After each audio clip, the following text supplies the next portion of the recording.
Bonsoir à toutes et à tous, j'espère que vous allez bien. Voici l'édition spéciale du lundi 27 août 2018. Minuit 8, Bruxelles. L'hymne national de la Russie et les autres mélodies russes ont été accomplis dans son interprétation belge par le sonore de cloche de la cathédrale de Bruxelles. Rapporte RIA Novosti. L'événement a eu lieu dans le quartier gothique de la cathédrale Saint-Michel et Gudule, dans le centre de la capitale belge, où il est toujours traditionnellement appliqué de la cérémonie des souverains à la Belgique et de la messe consacrée à la fête de l'indépendance du pays. L'insolite concert, ouvert à tous, a débuté avec l'hymne de la Russie, prononcé par les cloches. Ensuite, le sonneur Fabrice Renard a interprété des airs qu'il a créés sur la base de la musique russe. Le projet dans le cadre de laquelle a été réalisée cette manifestation qui se déroule à partir du printemps 2018 dans une autre ville belge de Liège vise à rapprocher les cultures russes et belges malgré les sanctions, a déclaré au journaliste l'un de ses organisateurs, le leader régional, Mouvement des citoyens pour le changement, Serge Delaven. Il a souligné que, au son de l'hymne russe, dans les murs de la cathédrale, dès le début de son existence, c'est très symbolique. À son avis, il est important maintenant d'arrêter l'ostracisme à l'égard de la Fédération de Russie, aplatir un peu de nos différences. C'est, croit-il, il est absolument nécessaire pour l'économie de la Russie et de l'Europe.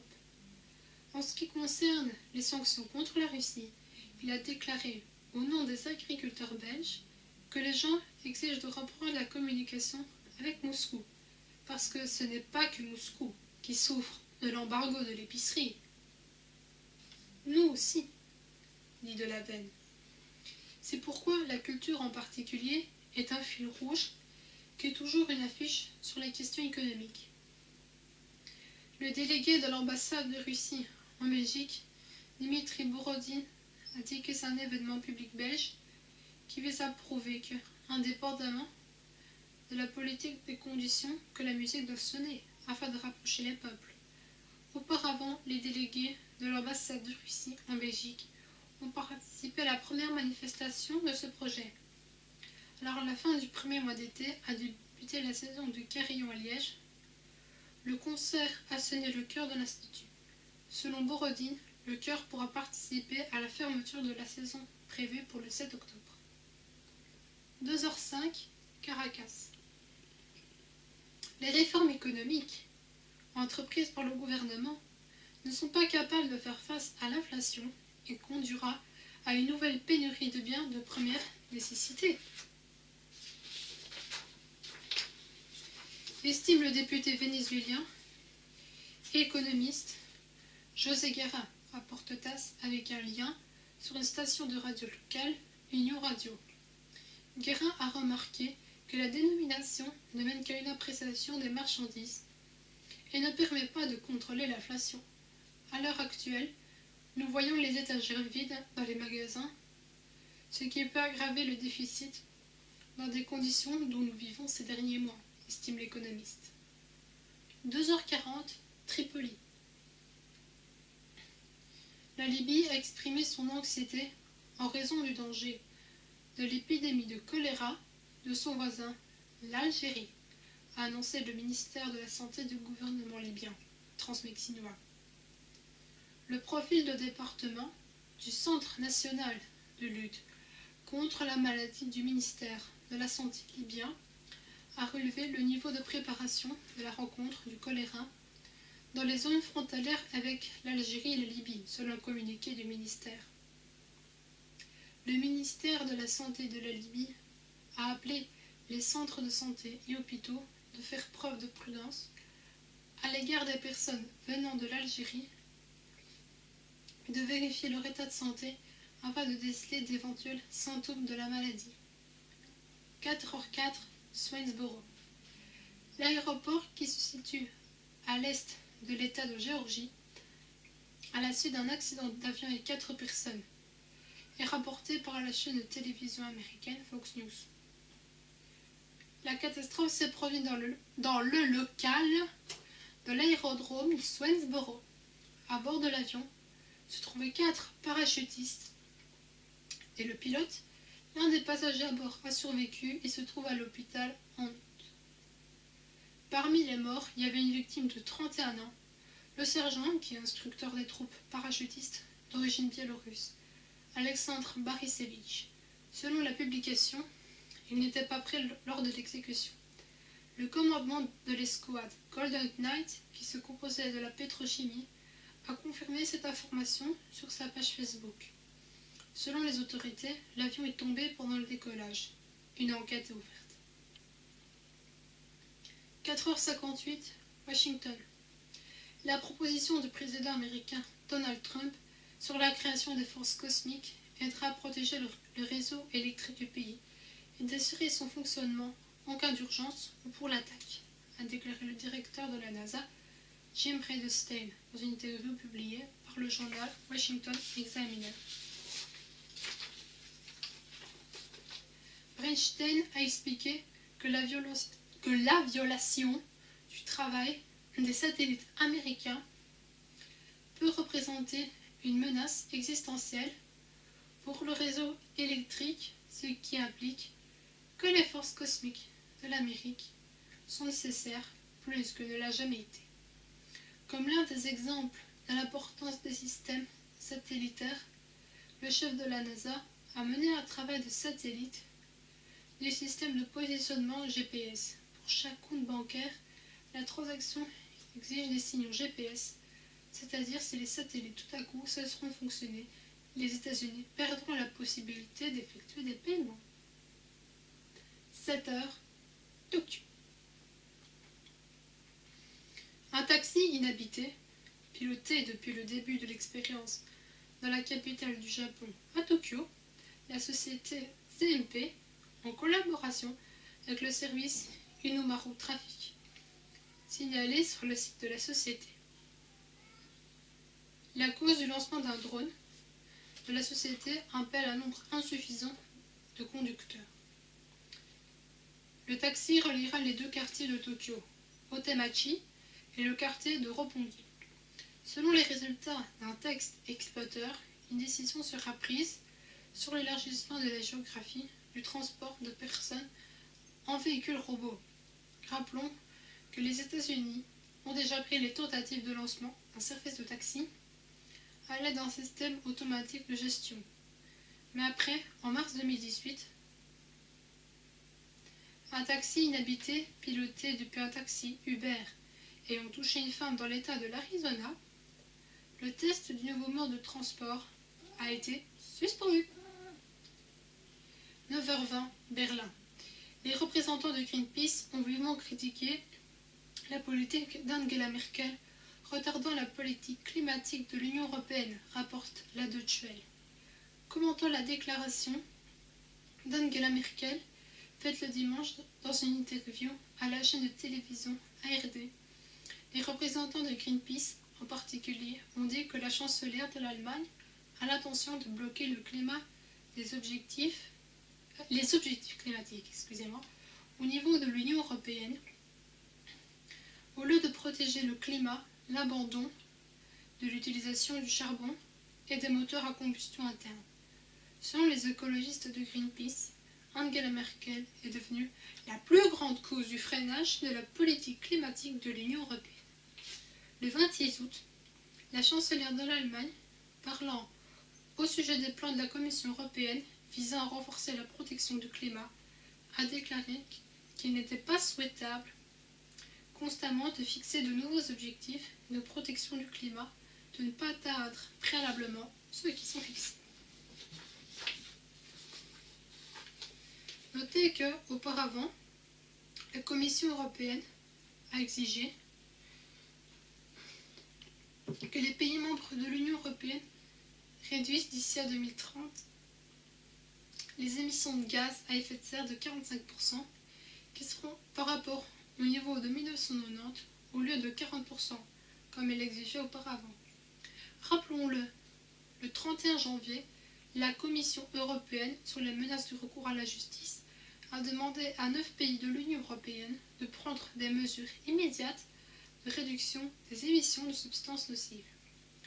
Rappelons également, le 23 février 2018, le président américain Donald Trump a déclaré que les États-Unis sortiront de l'accord de Paris sur le climat, à partir de laquelle les États-Unis en ont confirmé la sortie en juin 2017 et a effectivement été conclue dans l'intérêt des pays en développement et qui a pesé sur la croissance économique des États-Unis en limitant l'utilisation des ressources énergétiques. 10h47, Damas. Le traité sur l'élargissement de coopération militaro-technique a été conclu par le ministère de la Défense de la Syrie et de l'Iran, rapporte IRNA. Cet accord crée une opportunité pour le développement de la coopération bilatérale, a déclaré Amir Khatami, le ministre de la Défense de l'Iran. À son tour, à la tête de la Syrie, le ministère, c'est ce que je raconte aujourd'hui, de la Défense Ali Abdallah Ayoub a déclaré que, en Syrie, c'est terminé l'étape militaire de la phase de la reconstruction du pays et la signature de l'accord dit du développement de la coopération entre la Syrie et l'Iran.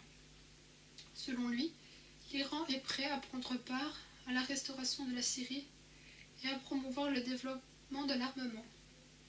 Rappel, le 26 août, le ministre de la Défense iranien, Amir Khatami, est arrivé en Syrie pour une visite de 2 jours. Il a eu des entretiens avec un certain nombre de ministres syriens et le président de la République arabe syrienne, Bachar al-Assad. 10h50, Columbia, c'est aux États-Unis. Le tarif de la guerre des États-Unis a conduit à l'arrêt d'une usine en Caroline du Sud, rapporte MK.ru. En référence à l'Associated Press, la société Element TV, qui appartient à l'usine fermée, a commencé à travailler dans l'état de la Caroline du Sud il y a 5 ans. Au moment de l'administration de l'usine, l'État a promis de l'aide. Il a également prévu la création de 500 nouveaux emplois. Mais en fait, en été 2018, le personnel de la société s'élevait à un peu plus de 130 personnes. En août, Element TV a mis à la porte presque tous les employés, laissant un total de 8 personnes pour la surveillance de l'arrêt de l'usine. Dans la compagnie, il est expliqué que le licenciement et la fermeture seront le résultat des nouveaux tarifs qui soudainement ont été confiés à de nombreux produits importés de Chine, y compris les clés de la télévision et les composants utilisés dans l'assemblage de nos opérations dans le Queensboro. 11h50, Tallinn. La volonté de la Russie est de détruire l'Union européenne et l'OTAN, a déclaré le chef du renseignement extérieur de l'Estonie, Mikk Marran, rapporte TASS.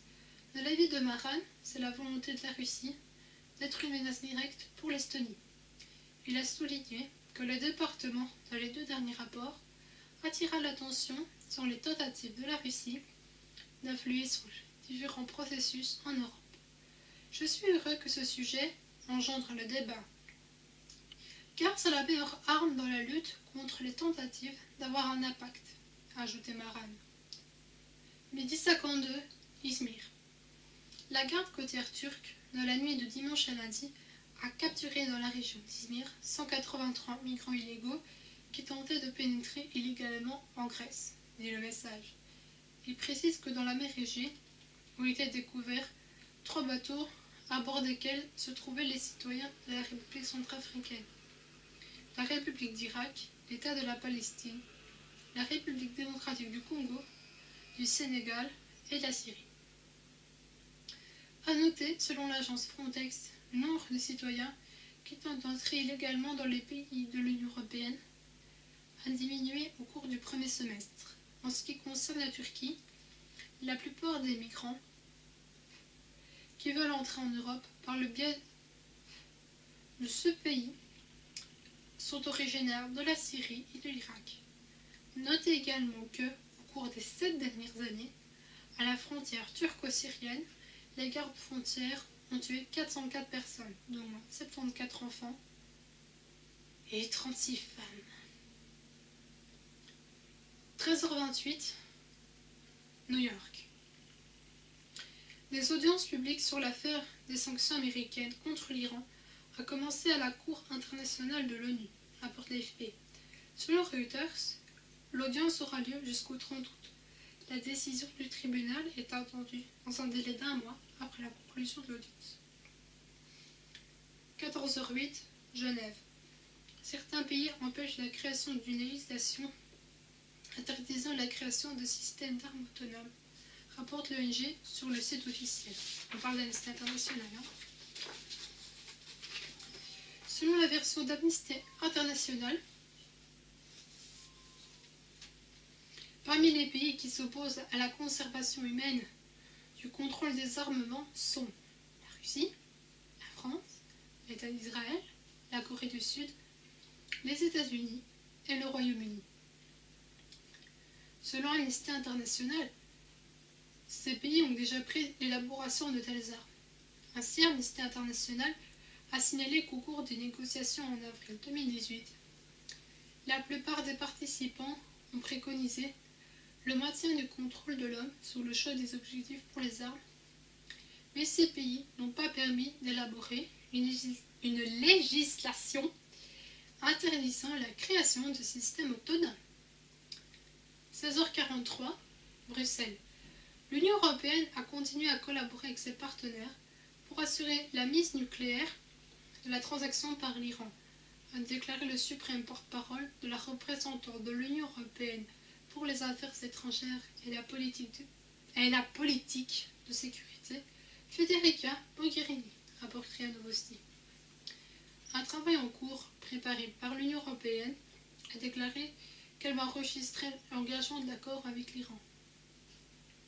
Déclaré le secrétaire de presse de Mogherini, Maja Kocijancic, en réponse à une demande de commenter les mots du ministre iranien des Affaires étrangères, Mohammad Javad Zarifa, que Téhéran attend de l'Europe à garantir le pétrole du commerce et des transactions bancaires.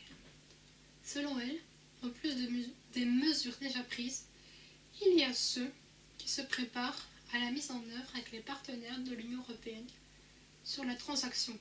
Cependant, à propos des détails des prochaines mesures, elle ne peut pas annoncer. 17h53, Moscou. La Russie et le Tadjikistan nient toute implication dans les bombardements en Afghanistan. Les accusations des médias occidentaux à l'application de la force aérienne de la Russie et du Tadjikistan au bombardement de la zone frontalière du nord de la province afghane de Taher sont fausses, ont déclaré les représentants de Moscou et de Dushanbe, selon le portail de l'Afghanistan. L'information britannique de l'agence d'information Reuters a menti au sujet de la prétendue application russe sur les avions de la frappe aérienne. Selon les milices du mouvement islamique des talibans, organisation de l'activité interdite de la Fédération de Russie, dans le nord-est de la région frontalière de l'Afghanistan, ne correspond pas à la réalité, ont assuré les représentants de la défense de la Fédération de Russie. Les Tadjiks, de leur côté, ont réagi de la même manière, tout en précisant que les informations diffusées sur les supposés douaniers tadjiks morts ne sont pas vraies.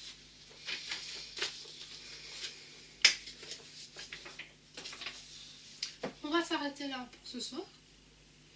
J'espère que vous avez pu avoir toutes les informations en tête, malgré le fait que je bug un petit peu.